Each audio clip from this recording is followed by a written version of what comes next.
Dobar dan svima! Danas ćemo da pričamo o Evonimusu alatusu, u narodu poznatom kao gorući grm. Ovo je listopadni grm koji može da naraste u visinu i širinu do 2 metra. Malo sporije raste, ali je veoma kompaktan i bez da ga orezujete. Sadite ga na suncu ili u polusenovitom delu vrta. On u stvari voli dobro drenirano tlo koje je bogato humusom, kao i većina biljnih vrsta.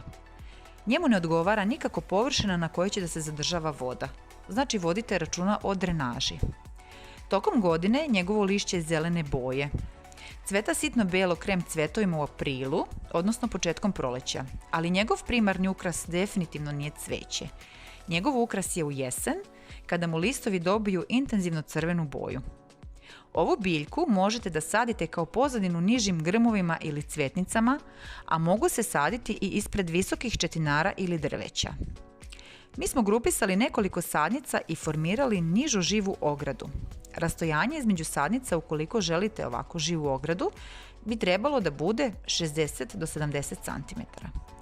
Evonimus alatus sadite na prostoru na kome na jesen nema cvetnica, nema boja i onda će on tu monotoniju prostora razbiti svojim koloritom i uneće potrebnu živost toj površini.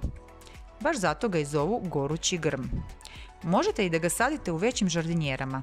Ukoliko imate dobru zemlju, redovno ga zalivate i prihranjujete, on će godinama biti lep ukras na terasi ili na balkonu.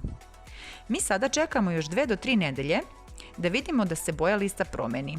Onda ćemo da vam prikažemo i snimimo kakva će da bude razlika u odnosu na snimke od danas.